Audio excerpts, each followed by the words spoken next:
Febri selaku dosen studi pelayanan bisnis dan selamat sore untuk teman-teman sekalian. Di sini kami dari Komnak dengan saya Arnold, Dira, Sarah dan Najwa ingin mempresentasikan tentang studi pelayanan bisnis pada usaha atau UMKM ke daerah Jepang.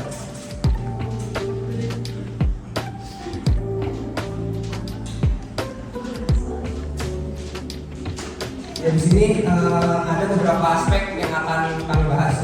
Yang pertama ada tentang profil usaha, ada aspek legalitas, aspek pasar dan pemasaran, aspek manajemen dan manajemen.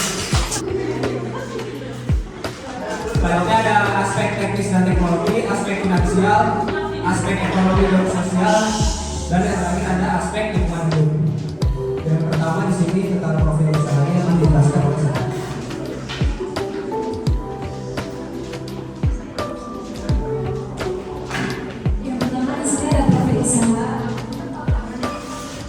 Budaya Jepang adalah tempat makan yang menjual Japanese food atau makanan Jepang yang sudah berdiri dari tahun 2020 dan terletak di Jalan Madrasah 1, Hawa 1, Kecamatan Kebonjeruk, Jakarta Barat.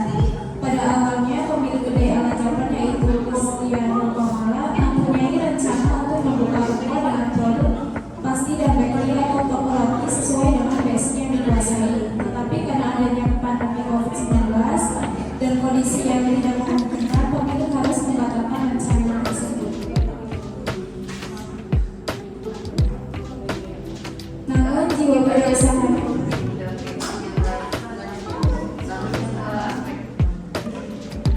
Selanjutnya ada aspek legalitas. Malah sebagai pemilik sudah mempunyai NPWP dan telah meminta izin kepada RT atau RW setempat untuk mendapatkan surat izin berjualan. Pemilik sudah membuat tapi karena prosesnya terlalu lama, ia memutuskan untuk tidak melanjutkannya. Berdasarkan hal tersebut, maka dapat disimpulkan bahwa budaya ala Jepang sudah cukup dan layak dari aspek legalitas. Karena pemilik memiliki NPWP, namun kedepannya usaha ini bisa mulai mengurus dokumen lainnya seperti SIUP, sertifikat BPOM, dan sertifikat halal supaya lebih memperkuat aspek hukum dan legalitasnya. Selanjutnya akan dibacakan oleh Ibu. Yang baik, di sini ada aspek pasar dan pemasaran. Dibagi menjadi tiga. Pertama ada bentuk pasar, analisis 4P, dan terakhir SWOT. Kita akan jelasin di bentuk pasar. Bentuk pasar adalah pasar persaingan monopolistik karena memiliki banyak konsumen yang dapat menghasilkan suatu komoditas yang berbeda-beda. Ada ala Jepang menjual berbagai jenis makanan dengan kualitas, bentuk, ukuran, dan harga yang berbeda. Jadi konsumen dapat memilih makanan atau produk yang berbeda. Sedangkan jika dilihat dari sisi konsumen, maka kedai ala Jepang termasuk jenis pasar konsumen. Karena motif beli dari jenis pasar konsumen adalah untuk digunakan pribadi, atau dalam hal ini konsumen membeli produk di kedai ala Jepang untuk dimakan pribadi atau diberikan kepada orang lain, misalnya sebagai bantuan, hadiah, atau lainnya.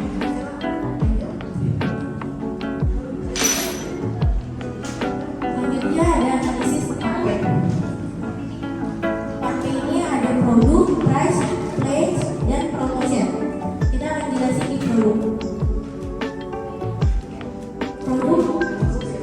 produk yang ditawarkan kedai ala Jepang beragam dan bervariasi, mulai dari sushi, ramen, takoyaki, bento bowl, dan mentai rice. Pemilik menciptakan beberapa makanan fashion juga antara cita rasa Jepang dan Indonesia, seperti sushi mercon ayam. Di sini sushinya terdapat varian ebi tempura, volcano, chicken tempura atau teriyaki, chicken spicy roll, kari mentai roll, naki, salmon atau tuna atau kari, mercon ayam, salmon mentai roll, tuna mentai roll. Di sini ada ramen, ramennya ada seafood ramen, chicken ramen, beef, Chinese ramen. Takoyakinya ada teriyaki, dan beef yaki.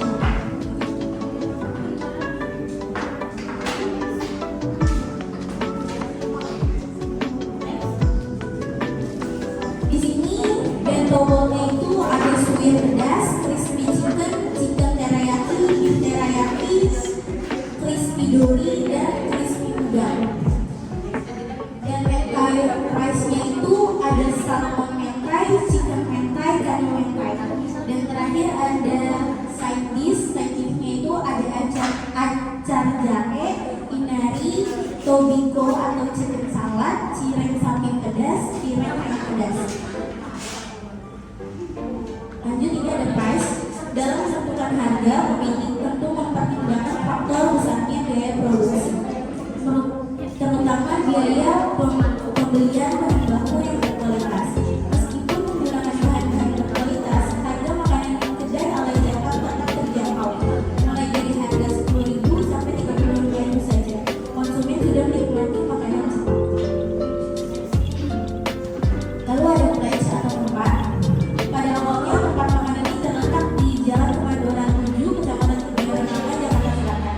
Namun karena di lokasi tersebut tempatnya terlalu kecil dan jika hujan terkena banjir, pemilik pindah ke tempat yang lebih nyaman, yaitu di Jalan Madrasah 1, Nomor 1, Kecamatan Kebonjeruk, Jakarta Barat.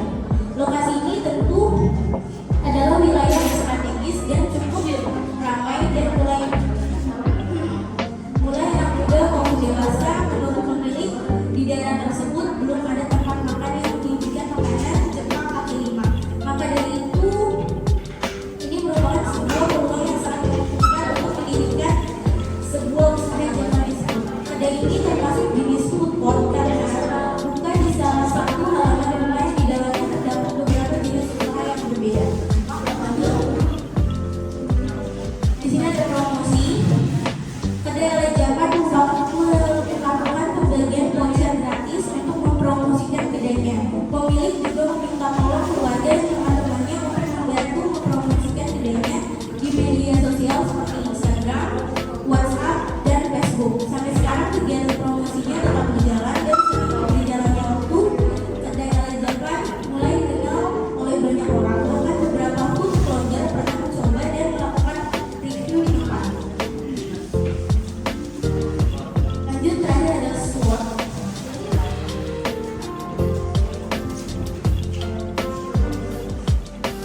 SWOT ini yang S-nya itu adalah size atau ukuran.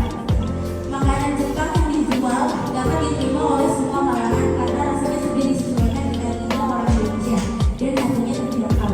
Mempunyai rasa yang kuat, konsisten, serta mutu dan gizi terjamin karena menggunakan bahan-bahan yang berkualitas serta diolah dengan memperhatikan segi kebersihan dan kesegaran.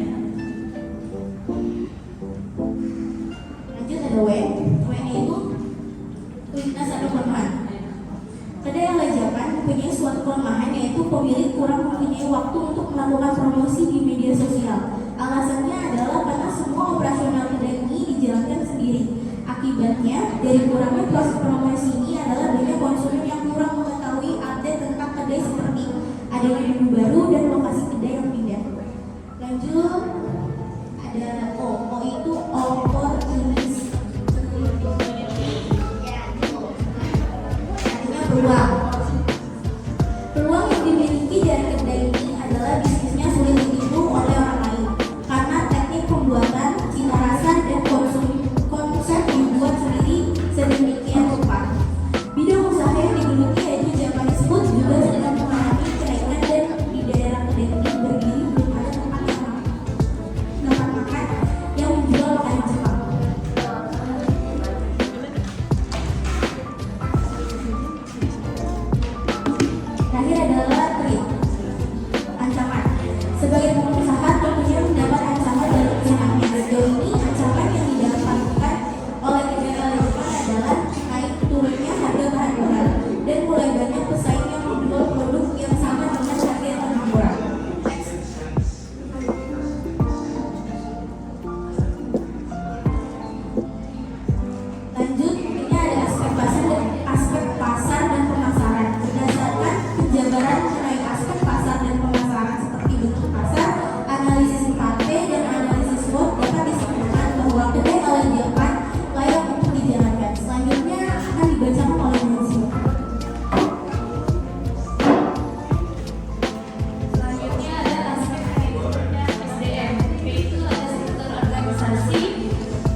tersebut ia dibantu oleh karyawan dan ibunya.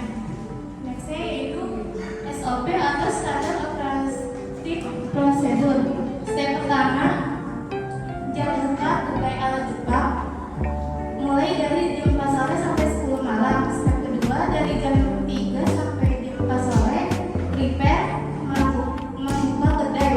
Yang ketiga, ada konsisten menggunakan bahan-bahan yang berkualitas. Yang step keempat, menciptakan rasa yang konsisten. Step kelima, memperhatikan dan menjaga untuk kesehatan dan keselamatan kerja.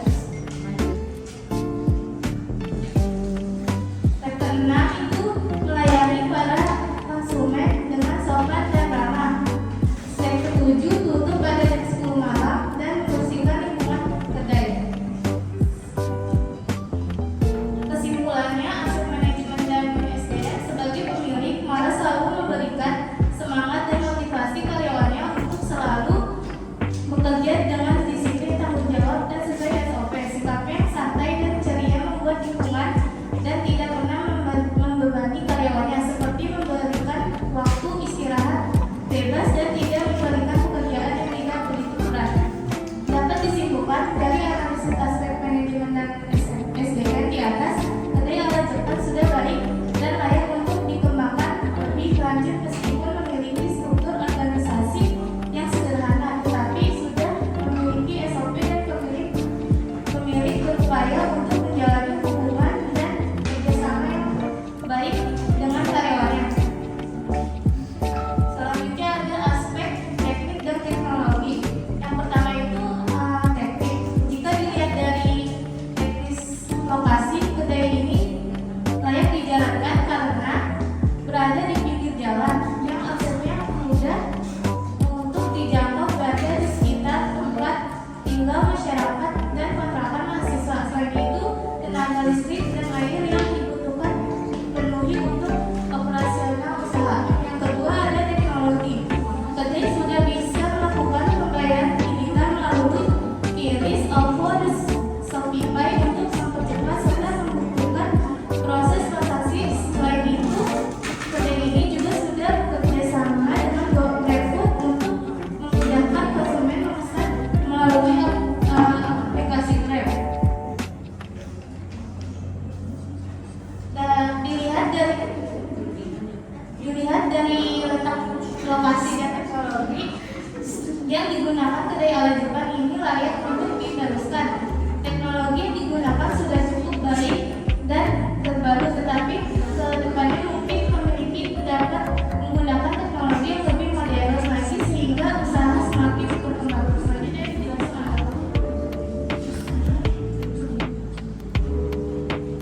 Selanjutnya di sini ada aspek finansial. Di sini aspek finansialnya yang dibahas itu ada modal awal, payback period, net present value, internal rate of return, dan profitability index.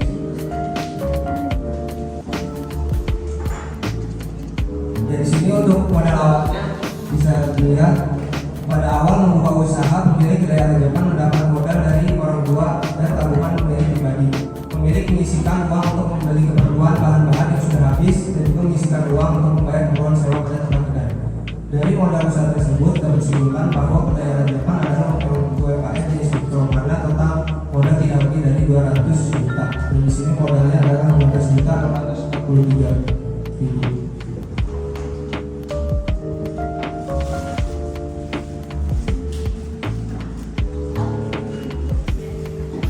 Selanjutnya ada payback period, itu untuk menentukan atau mencarinya yaitu payback investasi dibagi kas bersih per tahun kali 1 tahun.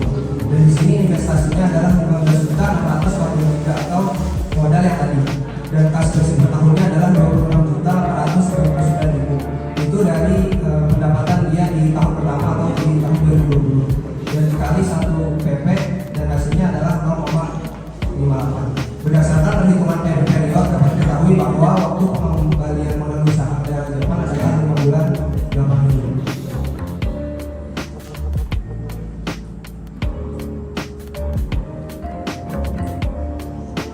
Jadi selanjutnya di sini ada net present value berdasarkan dari tabel di sini untuk tahun 2020 pendapatannya yang tadi di slide sebelumnya sudah dijelaskan ada 26.499.000 dan dari tabel tersebut perhitungannya untuk kas bersihnya jadi totalnya 89.979.178 rupiah.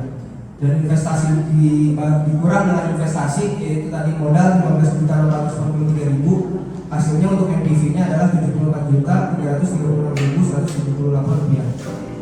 Jadi berdasarkan ini NPV-nya adalah 74.336.178. NPV tersebut dapat diterima karena pendapatan usaha setiap tahunnya lebih besar daripada modal usaha atau uang yang keluar di awal, yaitu tadi 15 juta. Jadinya hasil ini membuktikan bahwa usaha ini layak untuk dikembangkan.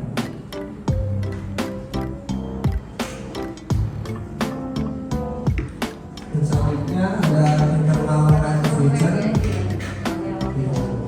Ya, untuk ini perhitungannya IRR sama dengan 0,10 itu dari DF-nya 10% jadi 0,10 ditambah dengan 74.336.178 itu yang tadi yang bisa kedua itu dibagi dengan 74.336.178 dikurang dengan 54.415.711 ini hasil dari NPV yang keduanya, terus dikali dengan 0,13 itu dari DF 13% dan dikurang 0,10 hasilnya adalah 0,21 atau 21%. Jadi besar nilai IRR yaitu 21%. Angka ini lebih besar dari tingkat suku bunga yaitu 10%, yang berarti modal yang ditanamkan dalam usaha akan menguntungkan di masa yang akan datang. Dari segi IRR usaha pengembangan ini dilaksanakan.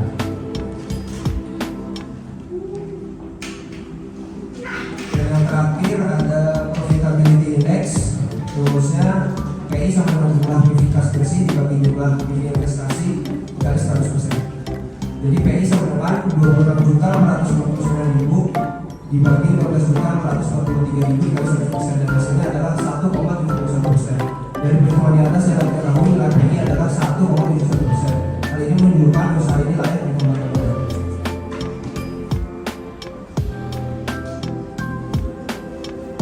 Ya, jadi kesimpulannya untuk perhitungan period, NPV, IRR dan profitability index dari arah Jerman sudah dikatakan layak karena memiliki hasil finansial yang bagus. Selanjutnya akan dibacakan oleh saya.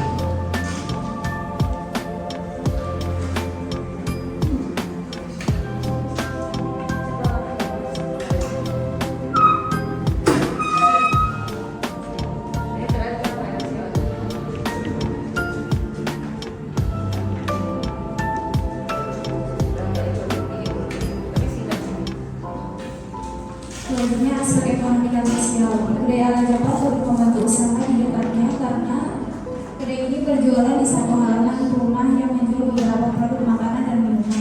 Selain kedai ala Japan, di dalam halaman tersebut terdapat dua penjual lainnya dengan produk yang berbeda, yaitu usaha pasta dan usaha coffee shop.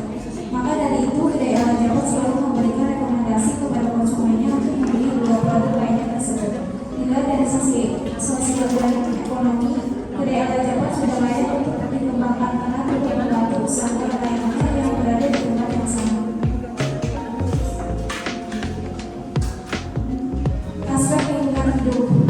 Meskipun proses produksi dilakukan langsung di kedai seperti memproduksi sayuran dan memasak, pemilik selalu menjaga kebersihan kedai karena sebelum membuka dan menutup kedainya, pemilik selalu membersihkan lingkungan terlebih dahulu. Untuk proses pembuangan sampah juga sudah bekerjasama dengan pemilik rumah yang setiap harinya sampah tersebut akan diangkut oleh petugas kebersihan.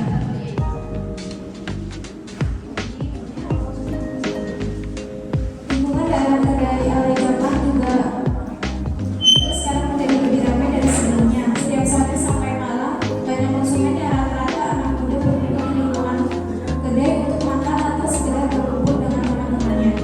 Dari hasil analisis di atas dapat disimpulkan bahwa aspek lingkungan hidup pada kedai ala Japan sudah dikatakan layak karena lingkungan tempat kedai berjualan menjadi lebih ramai dari sebelumnya dan lingkungan tersebut juga sudah memenuhi syarat peraturan kebersihan pemerintah. Selanjutnya akan dibacakan penjelasan.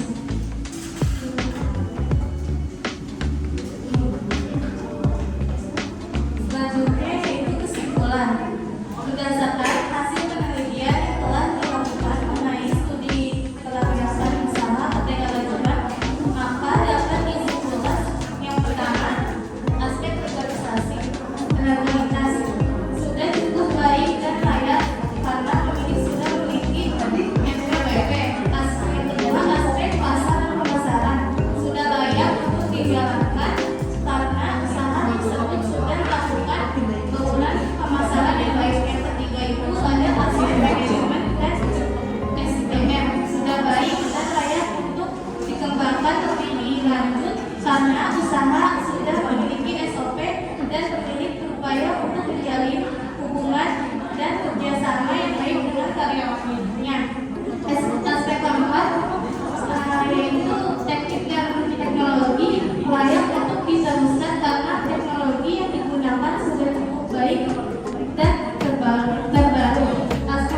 kedai berjualan menjadi lebih ramai dari sebelumnya dan lingkungan tersebut sudah memenuhi peraturan kebersihan pemerintah. Selanjutnya. Dan yang terakhir ada potensi usaha. Di sini setelah menjalankan usahanya selama 3 bulan, pemilik mengikuti lomba kuliah kewirausahaan pemuda yang diselenggarakan oleh Kemenpora RI di kampusnya.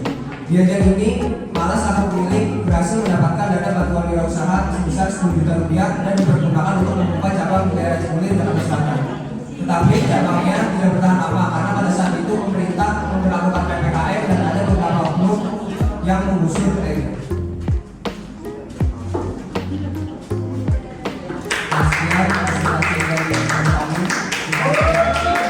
Terima kasih dari kami. Kurang lebihnya mohon maaf. Wassalamualaikum warahmatullahi wabarakatuh.